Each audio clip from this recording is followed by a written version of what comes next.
Audio Jungle.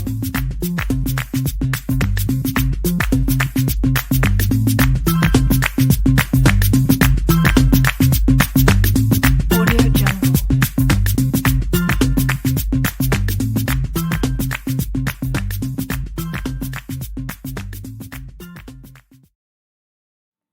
Halo semuanya, selamat datang di channel YouTube aku. Kali ini aku bakal presentasiin tentang aspek hukum, dimana guna memenuhi persyaratan tugas dari Bapak dosen Ferry Setiawan. Oke, sebelumnya aku mau perkenalkan diri dulu. Perkenalkan, nama aku Acis Romadona, NIM 2415246, dan juga ditemani kawan aku, karena aku di sini nggak sendirian. Aku ditemani sama Mas Jalu Balawan Jiwangga, NIM 2415204. Oke. Langsung aja, kali ini langsung kita masuk ke materi ya guys, karena kalian tadi pasti udah lihat video cover yang ada di depan sebelumnya, yaitu perkenalan diri aku sama teman aku, juga ada profil dari Bapak Ferry Setiawan. Nah, langsung aja kita langsung masuk materi. Kali ini kita akan bahas tentang hak paten dan hak cipta. Nah, sebenarnya pengertian hak paten itu sendiri apa sih?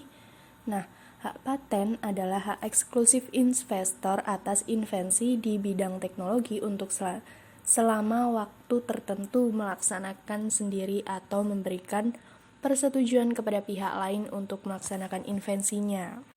Kemudian ada yang tanya nih, fungsi hak paten itu sebenarnya apa sih? Jadi fungsi hak paten itu adalah sebagai jaminan perlindungan hukum, menambah kepercayaan konsumen, memberikan tambahan keuntungan, merupakan aset perusahaan, mengurangi plagiarisme, menghindari eksploitasi karya, dan mengurangi kompetitor. Nah, lanjut ya.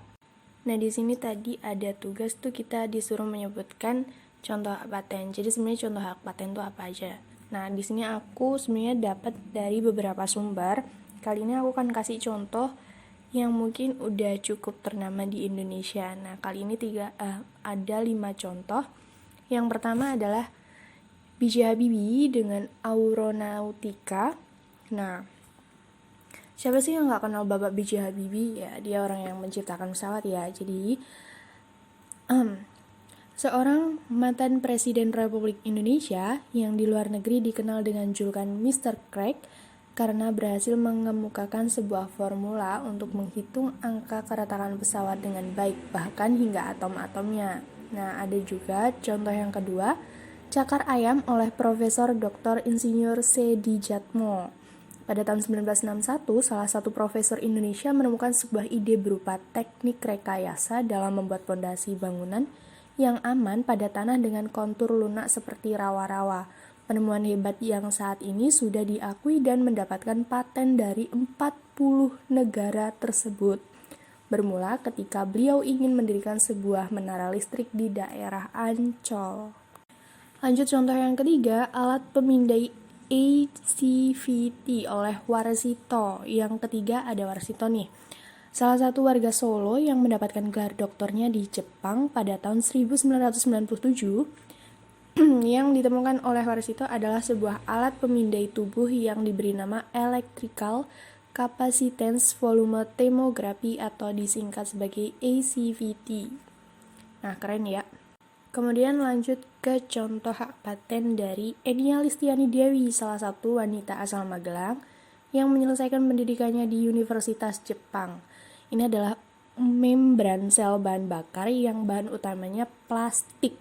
Kemudian direaksikan dengan asam sulfat. Hasil reaksi antara plastik dan asam sulfat tersebut kemudian bisa menghantarkan listrik. Karyanya ini sangat efektif, terbukti dapat digunakan pada perangkat elektronik di mana kapasitas listriknya bisa mencapai 500 watt. Lanjut yang kelima, ada teknik Sosrobahu oleh Cokorda Raka Sukawati. Contoh hak paten yang kelima ini diharapkan pada pembangunan jembatan layang di mana dalam proses pembuatannya tidak menghambat arus lalu lintas di jalan.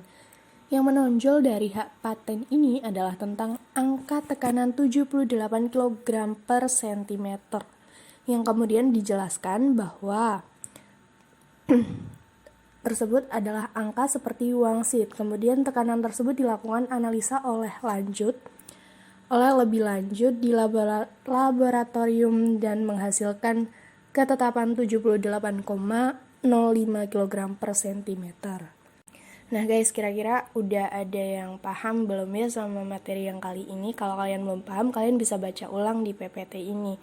Oh ya, untuk kelanjutan tentang hak cipta akan dilanjutkan oleh teman aku, Mas Jalu. Karena di sini kan aku nggak sendirian, jadi Mas Jalu bakal meneruskan tentang hak cipta. Mas Jalu dipersilahkan. Hak cipta. Pengertian hak cipta. Hak cipta merupakan salah satu bagian dari kekayaan intelektual yang memiliki ruang lingkup objek dilindungi paling luas, karena mencakup ilmu pengetahuan, seni dan sastra, yang di dalamnya mencakup pula program komputer. Yang kedua, fungsi hak cipta. Sebagai pelindung hukum terhadap penciptaan yang dipunyai perorangan atau kelompok atau sejenis payahnya dalam membuat hasil cipta karya dengan nilai ekonomis yang terkandung di dalamnya, mengantisipasi dan juga mencegah terjadinya pelanggaran hak atas haki milik orang lain.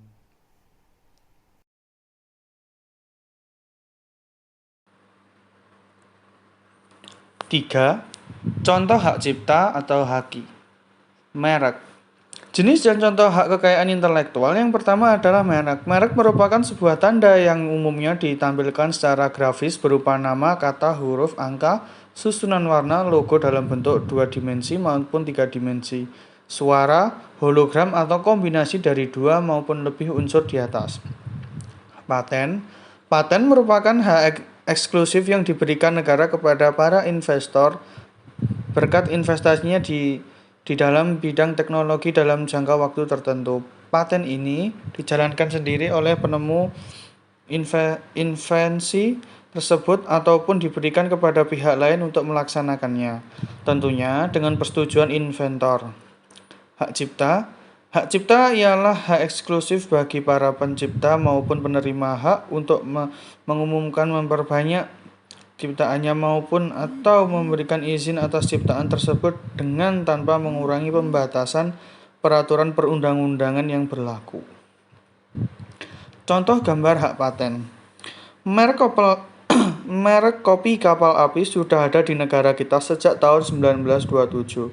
Kini kopi kapal api masih eksis di tanah air kurang lebih sudah 92 tahun. Apresiasi terhadap kopi kapal api sungguh luar biasa terbukti dengan 14 kali penghargaan Best Brand Award yang dikantongi. Iklan yang muncul pertama kali pada tahun 1980-an di TVRI pun langsung meledak.